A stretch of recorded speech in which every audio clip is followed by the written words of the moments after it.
The B.S Report is a free-flowing conversation that occasionally touches on mature subjects. First of all, This is the B.S Report with Bill Simmons. it might be cool, I don't know. And if it's not, I don't care. The B.S Report with Bill Simmons. Bill Simmons works for ESPN. He's also named the sports guy, and he writes a comical sports column. He must be a popular dude. The B.S Report. It's got a real dirty sound, like a rusty steak knife cutting through a well-aged steak. Now. Here's Bill Simmons.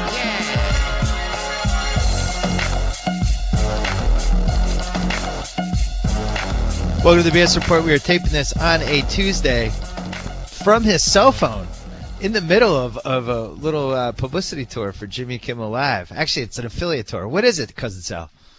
I don't know. I've been here 6 days. I still don't know what it is. No, we're moving to 11:35. Jimmy Kimmel Live is, and we have to go to the major markets and Glass and with the affiliates and cut local promos for the TV stations, for the news stations. It's really boring, but we're getting through it. And how did you talk your wife into going on this trip? She gets to go away this weekend, which had I known in advance, I would have traded because we could have gone to the Pacquiao fight, and now that's destroyed for me. So. Yeah, thanks for that. Thanks for planning that out for me. That was great. You could thank Jimmy Kimmel. You went to the Cowboys. You actually saw them win in person. Was that the first time in your life you've seen a Cowboys win in person?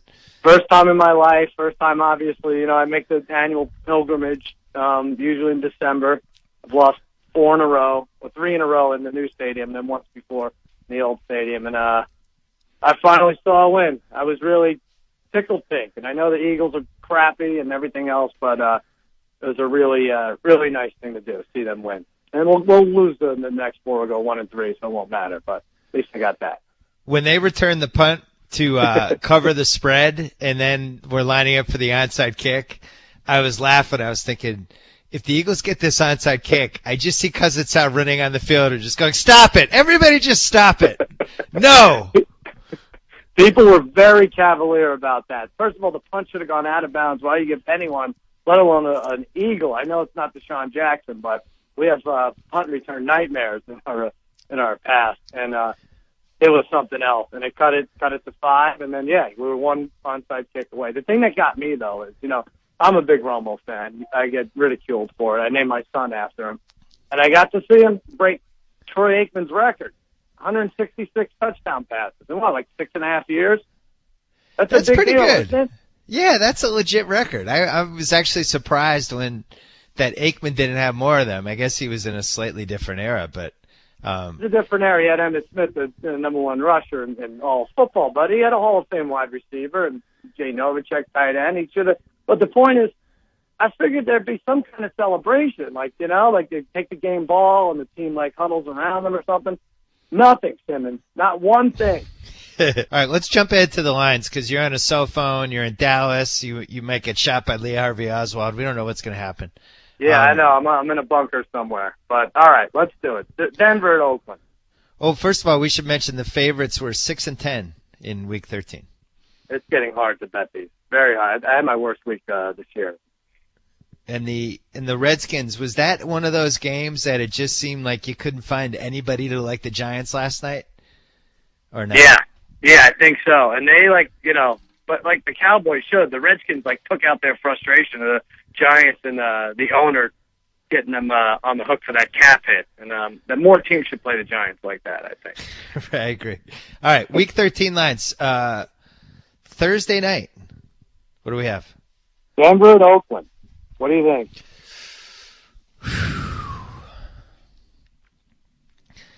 Oakland is so bad. I don't see how anybody could take them.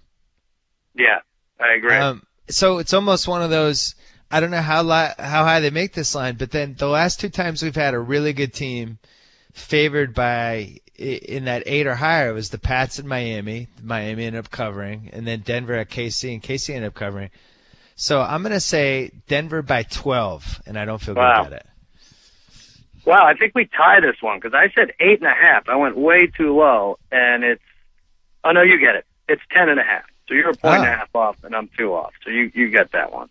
I 10.5. I take Denver up to 13 in that game. Up to 13? Yeah, Oakland, Lombardi was in the podcast yesterday. He was saying that that Oakland coach could be a potential one and done if they just keep getting killed every week. Right. I know. I mean, Braden Whedon, 364 yards. It's just bad when there's a 10 or 10.5 on a Thursday because that means we're making a 3-team teaser. We're going to find some more here. Oh, yes. Yes, sir. Let's do Sunday. St. Louis at Buffalo. Buffalo, fairly impressive win on Sunday. I actually thought Jacksonville was going to win that game outright, and Buffalo. These teams are sneaky watchable, both of them, Buffalo and St. Louis. Like St. Louis could be in a 13-10 game, and I still want to watch them. It's kind of entertaining. Yeah, and St. Louis has somehow played this 10-quarter war against the Niners, right? Yeah. And right. And the Pats beat them by 38 points in London, but somehow against the Niners, they're a Super Bowl team. Yeah, sure. I think this is a Buffalo by 3.5. Yeah, that's exactly what I said, and it's 3. So we tie that. We're still up on it. Buffalo hanging around in the playoff picture somehow. Yeah, 5-7. St. Louis 5-6-1. They're not there. They're not done either. Atlanta at Carolina.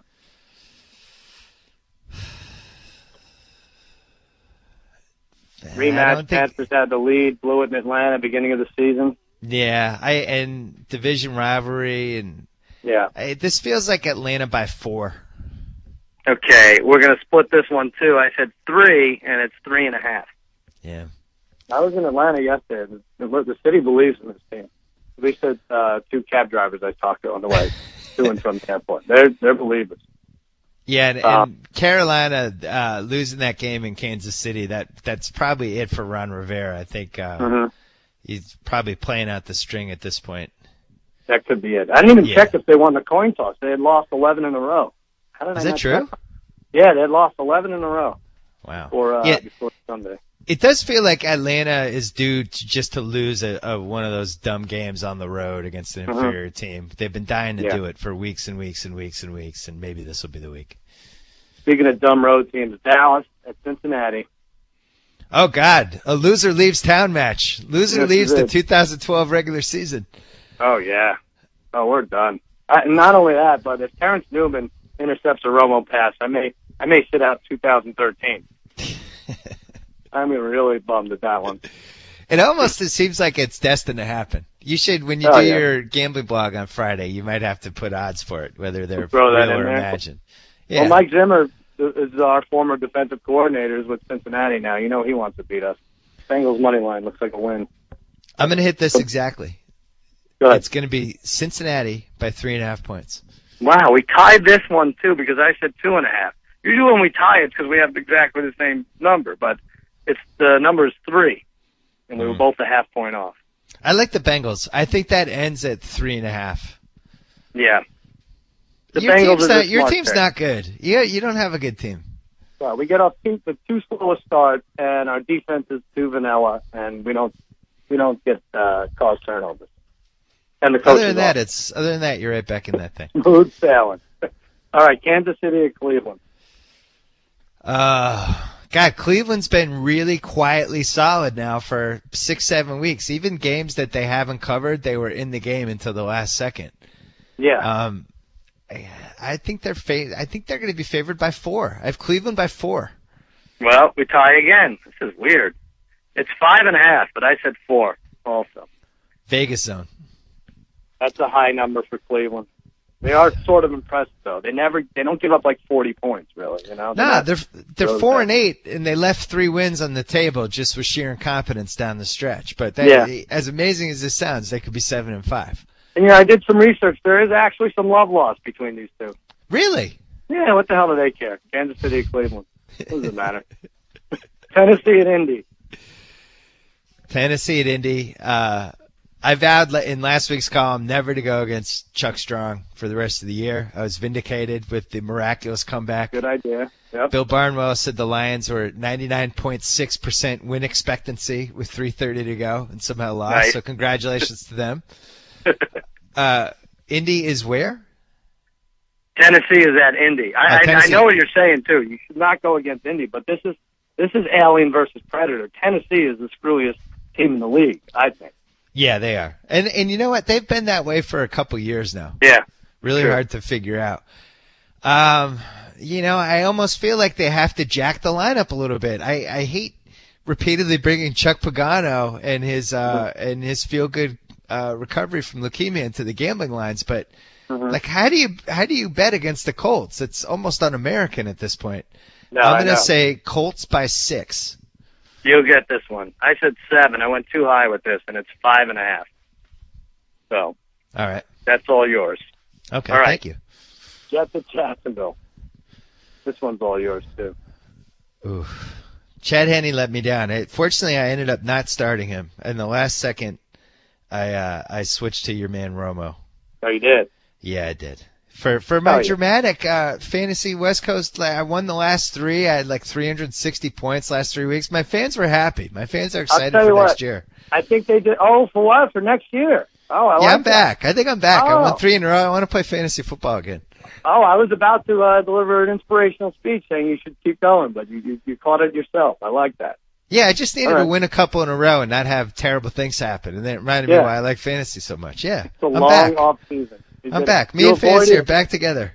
Our last place finisher pays for the banquet, the crappy banquet we have at Shakey's every year, and you didn't want to do that. So, yeah, you won. You scored like 360 points in the last 3 weeks. I made a really great trade. I traded Matt Schaub for Des Bryant. It helped Hench. It helped me. We both avoided having to pay for the banquet at Shakey's. There you go. And there you go. What was this game? Yeah, Jacksonville. Oh, my God. What a shame that Tebow got hurt. Because at least it would have been kind of fun to have Tebow going back to Jacksonville. Maybe that can still happen. I have the Jets by 2.5. You got that exactly. Wow. I went higher. I said 4. I don't know why. How much confidence I have in Greg McElroy, but we should I've never seen. I was watching that closely because that was my suicide pick, and I had bet him on the Grantland and all the stuff. It was a comically bad game. I know you were following it, but when they called on Greg McElroy, and he was so nervous, he's licking his fingers. He's wearing gloves, and he's licking his fingers. And I never seen anything like it. Pretty remarkable. I lost 2 games on Sunday where the team had a chance to go into the end zone and something funky happened.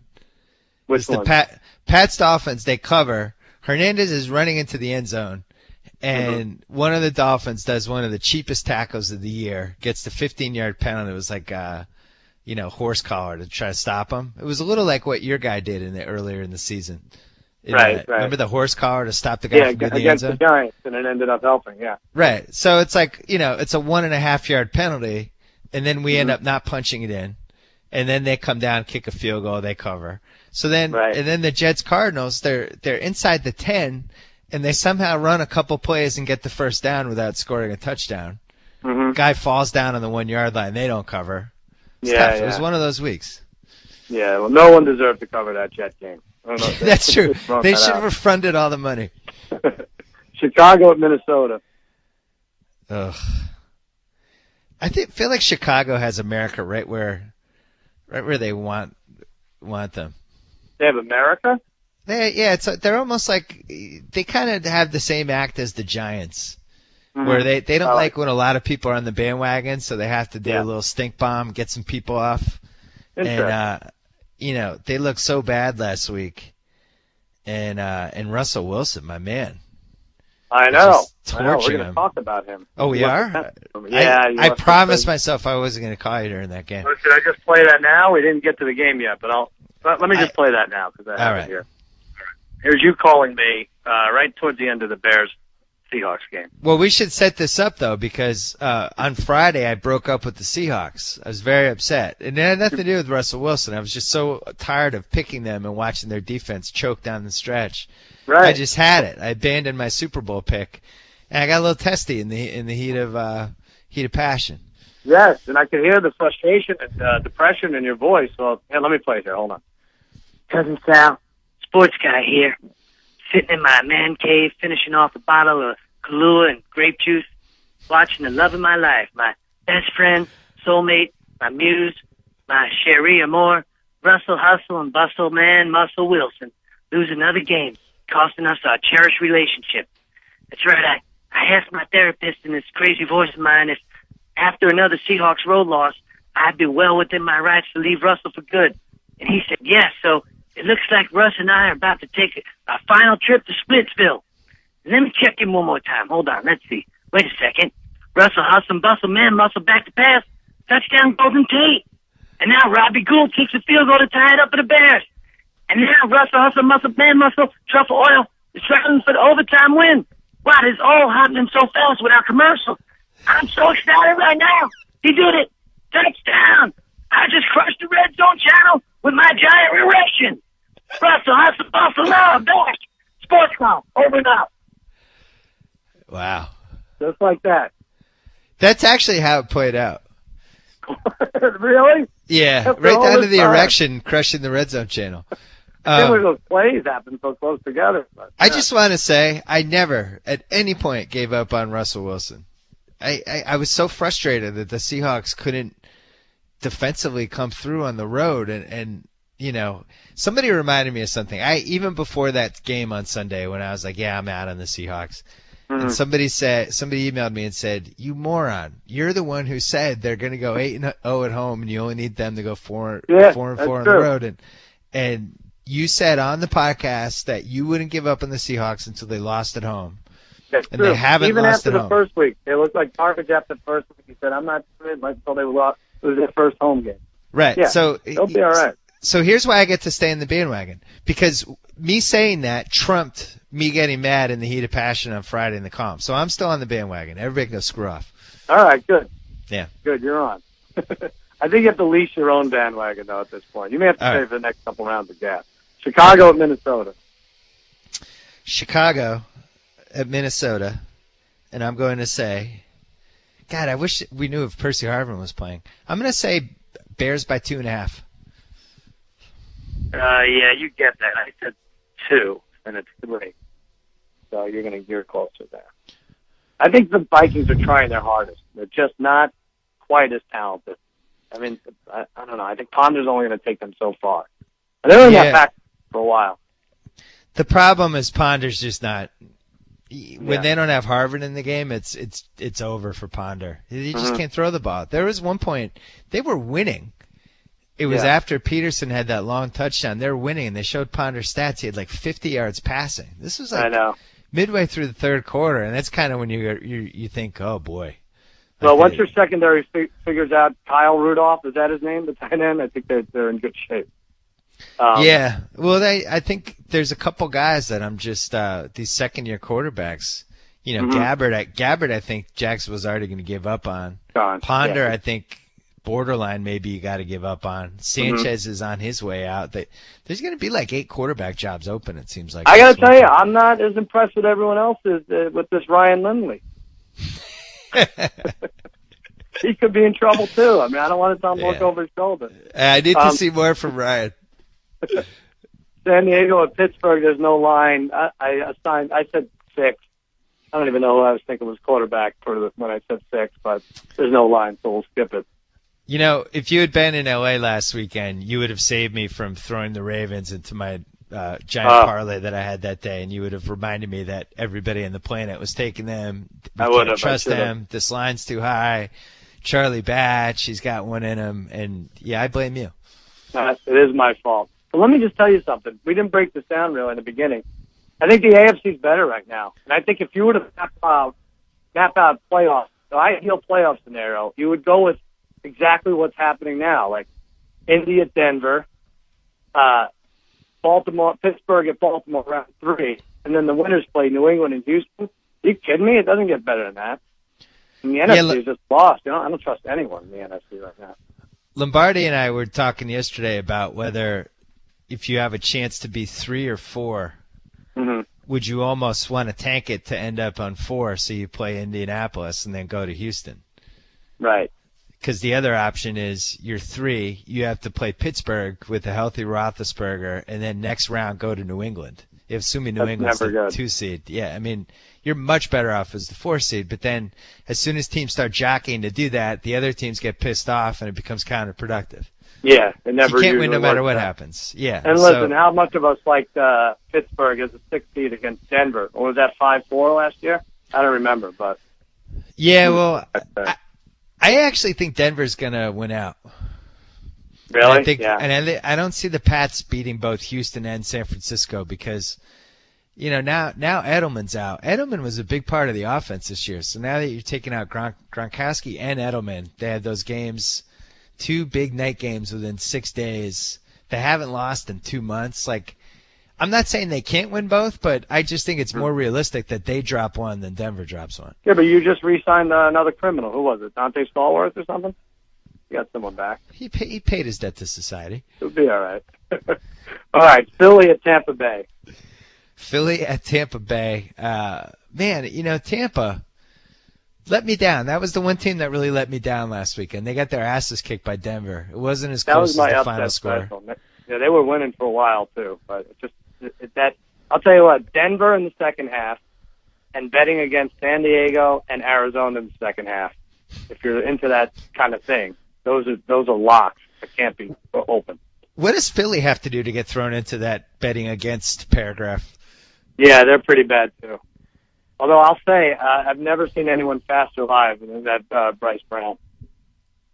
He looked great. I texted Lombardi. Anytime I see a running back I always text Lombardi. I was like, whoa, who is this guy? Where did this guy come from? The guy looked like Gale Sayers. Yeah. I want to shout out Tampa, who disgraced themselves last week in that Denver game. They really needed it. They just didn't play well. And yet they rallied back. A 2-point conversion covers the 7.5-point spread. Did they go for it? No. Extra point. They lose by 8. Thanks, Tampa. You love it. You love it. Here's the thing. Go for the 2-point when you have the momentum of the drive, right? Well, wait a minute. They lost by 8 after kicking an extra point? Yeah, they kicked the PAT to go down by 8, and then they didn't get the ball back. But I'm saying you need the 2-point at some point. Why not go for the 2-point right after you have all the momentum from this drive? Well, just go for it now. If you don't make the 2-point, you're down by 9, and then you just I don't know. You need it anyway. You need it at some point. I guess. I do think the momentum of the drive should count. Like, it was the first time that they were really moving, and at that point, I think you go for it. But what do I know? That sounds like sour grapes from a sour gambler, but I just say. It's 1,000% sour grapes. What are you picking for a line? Philly or Tampa? Oh, I'm gonna say Tampa by. God, I think this goes to 9.5. Oh wow. Yeah. You went high on that. I said 6.5 at 7. Oh, that's stupid. As of this morning. Philly's not going to win again this year. I got a couple emails from people who were saying that Philly has now turned into the real life Survivor.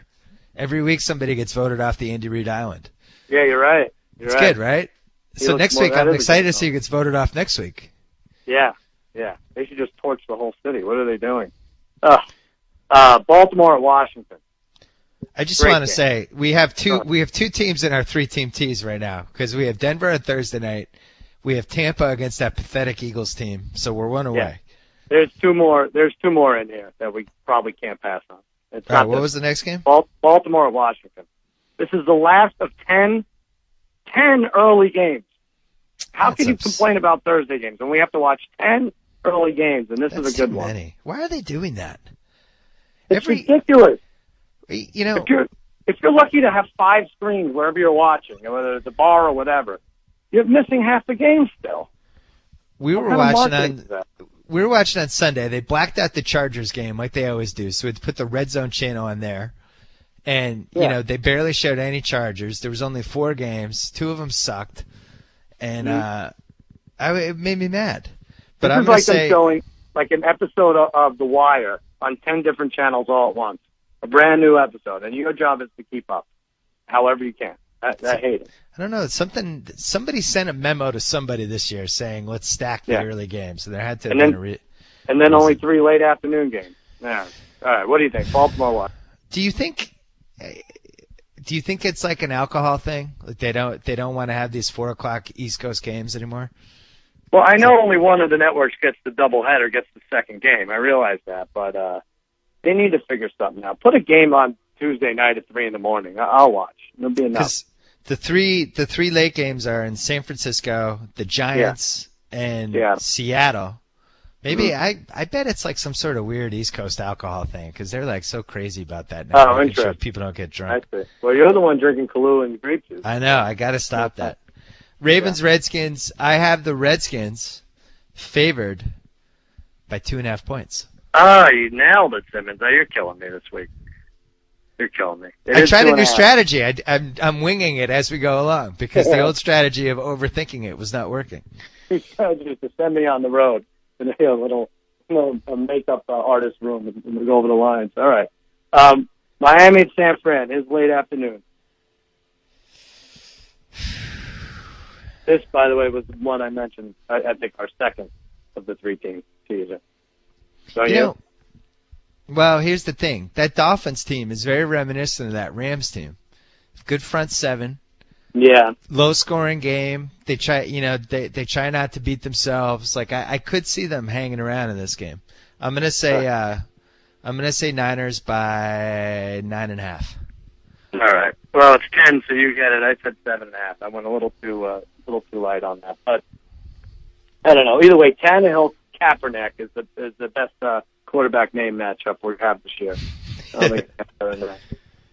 But keep that in mind. Keep that in mind for a second one. I didn't mind how Kaepernick played. The Rams sometimes can look really confident on defense. Yeah. And I don't know what happened to them in London against the Patriots, but for the most part, they're pretty confident. So I don't know who not to go with, but Kaepernick. I hate Kaepernick slightly over Smith right now. It probably changes every week. Their field goal kickers missed too. That's a bad playoff bet, I think. Akers has missed too. Yeah. New Orleans versus the Giants. All of a sudden, a big game for the Giants. Giants. Well, the Saints somehow are still not quite out of this. Is that true? They're 5-7. Can't 9-7 conceivably get one of the wild cards? Yeah, I guess. They're not mathematically eliminated. I'm gonna say Giants by 6.5. All right, I got this one exactly. This is one of two I got exact. It's 5. It's only 5. Vegas zone. They're a little afraid of the Giants, Vegas. They don't know what to do with it. Just quickly, I know. How much more time do you have? Good. I have 6 minutes.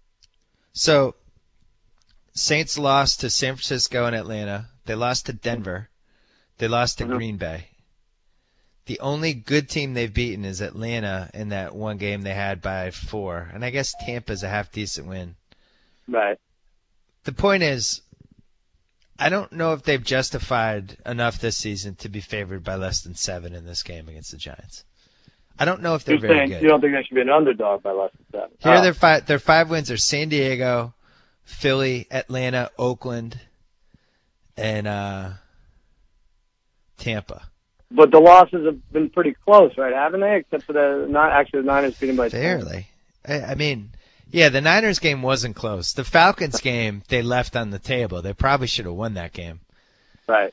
But now it's like at 5-7. I don't know. Anyway, let's keep going. Yeah. All right, Arizona and Seattle. I mean, that's easily our third 3-teamer. I'll give you a hint on what the spread is by saying that. But yeah, I'll tell you another thing. The Seattle fans are all in on Russell Wilson right now. Yeah. I mean, I'm getting emails about, like, why is everybody talking about RG3 and Luck and nobody's talking about Russell? Like, it's reached that level. So really, I think they haven't been home in a couple weeks either. So I think there's a little bit of a little Russell frenzy. I have the Seahawks giving 11.5 points. I know you don't want to go by what a team did the previous week, but how did they get more than 6 points this game? What you cut out there? What was the line? 10.5. You get it. Right? The problem is they're in Seattle with a quarterback who's got 0 TDs and 5 picks and an offense that can't score more than like 6 or 7 points a game. And if they fall from behind against that Seattle team, it's over. Yeah. Done. That's a low spread. So all right, who beats our Seahawks, Broncos, and who was the third team? Well, you don't like the Niners, but no, the Bucks. You like Tampa over the Bucks over Philly. Interesting. Yeah, why is that Philly team's not winning again this season? I'm afraid of those 7 lines. I'm afraid of those -7s, put them on a 3-teamer. But yeah. All right, maybe you pick this one. Sunday night, Detroit at Green Bay.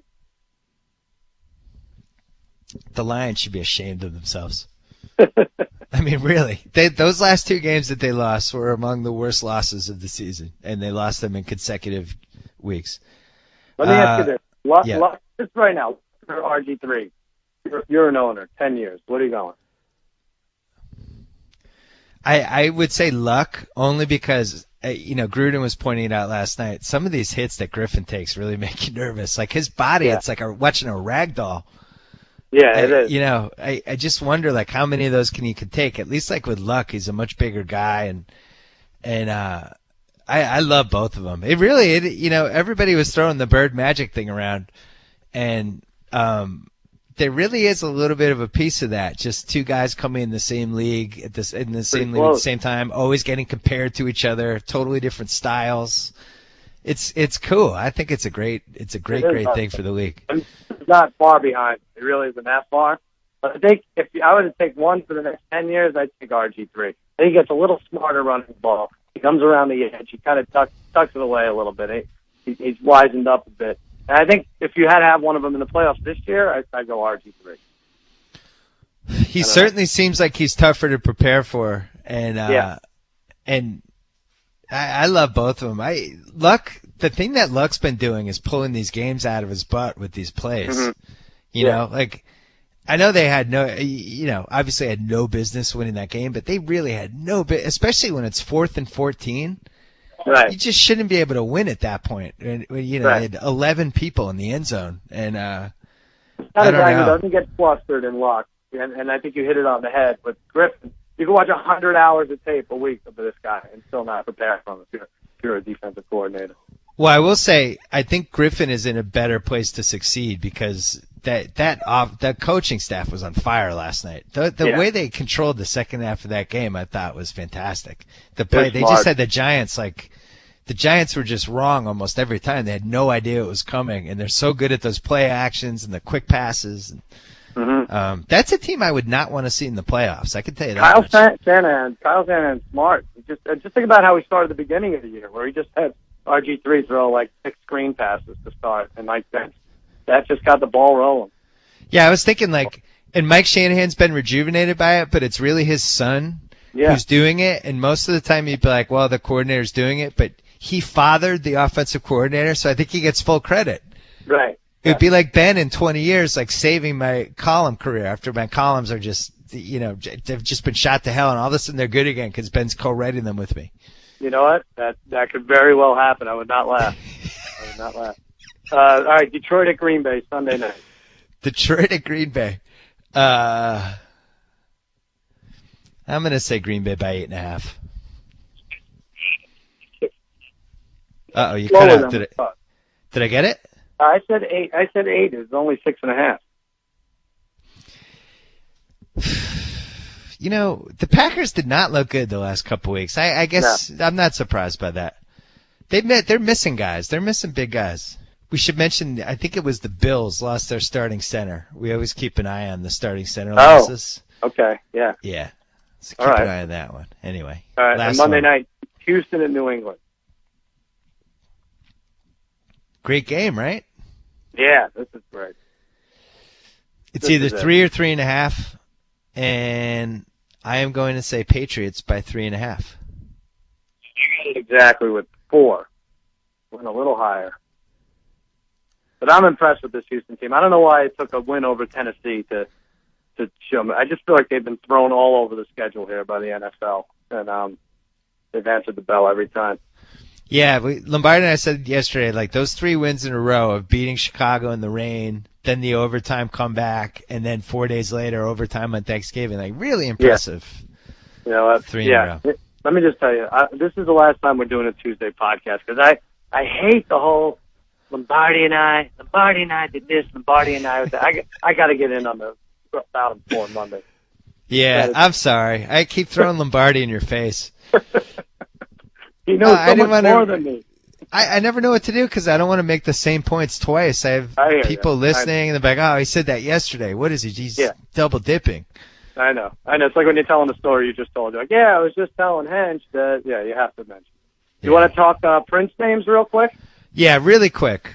The names are out for or the odds are out for the names for Prince William and Princess Kate.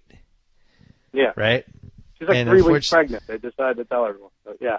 Yeah, and I was thinking about it. Why wouldn't we bet on Diana at 12-1? What?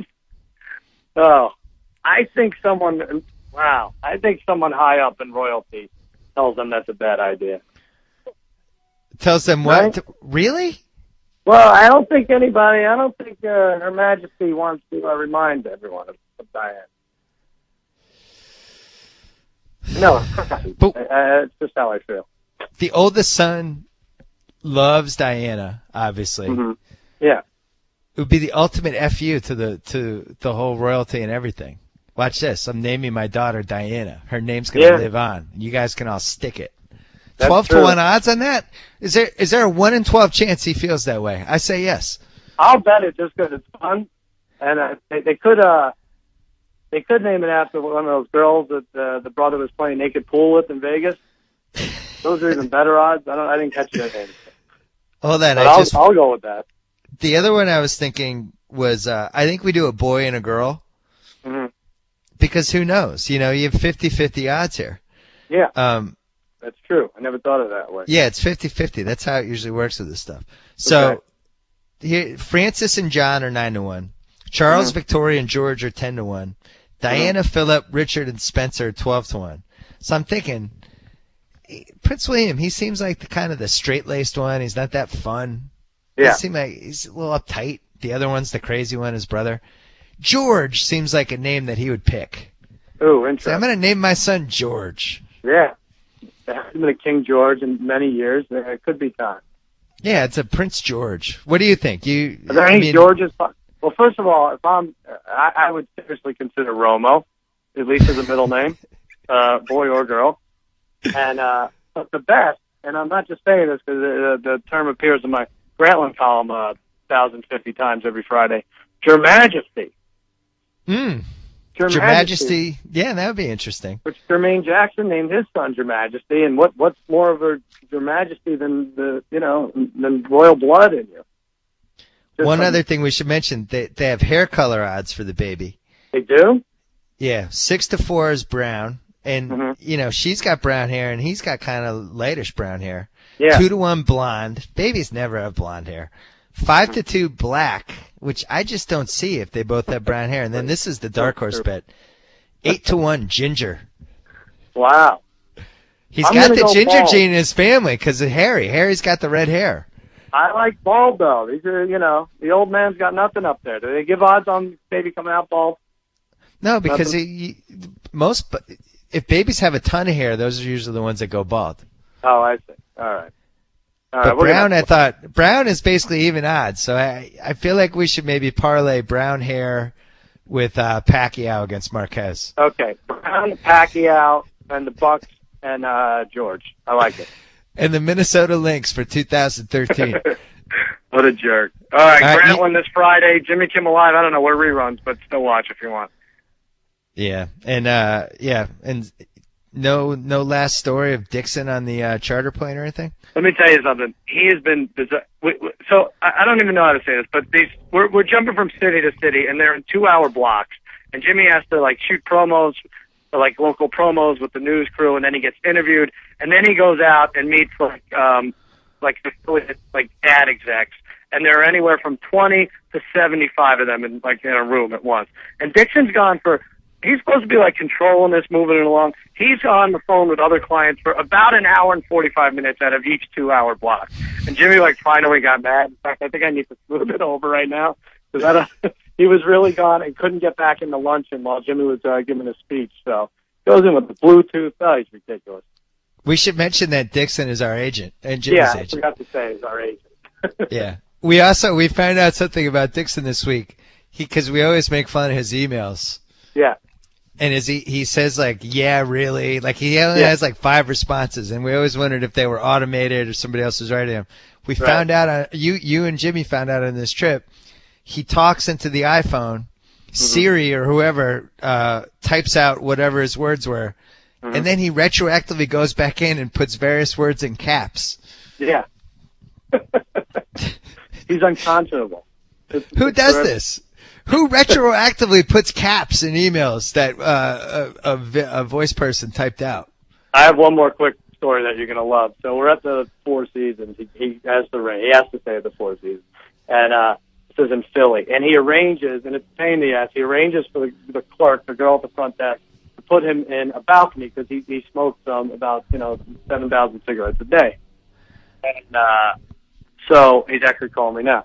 So he gets to the balcony. I go up to his room, and then all the what do you call it? The mini bar contents are on a plate because if you go to the expensive hotels, they have them on a plate. They don't actually have a refrigerator, Right. I take the plate. I follow him out to the balcony. Gone. I dump the plate right into the street, Philadelphia, and he's like struggling with me. Probably about $150 worth of items right in the street. I think Jimmy got it on tape. Jimmy was holding his. I never saw him laugh so hard. The picture was furious. He goes down the next day. They said, "Sir, Kate, did you add any minibar charges?" He's like, "Yeah, all of them." I told him, didn't know what to do. Can you try to see if you can order a lot of stuff to his room too? Yeah, for next week's podcast. Okay. Aren't you in his room and he goes to the bathroom? Couldn't you order 15 movies during the 3 minutes he's in the bathroom? Yeah, you're right. Because those are $20 a movie now. You're right. Yeah. Right. Try to step it up for next week. Cousin Sal, good luck with the rest of the trip. We'll talk to you next week. All right. Good job by you, Billy. Good job by you, Sal. So I get the sign off. Whoa. Thank you for downloading the BS Report with Bill Simmons. Too much fun. Check out more podcasts at the iTunes Music Store or at Pod Center at ESPNradio.com. Peace out.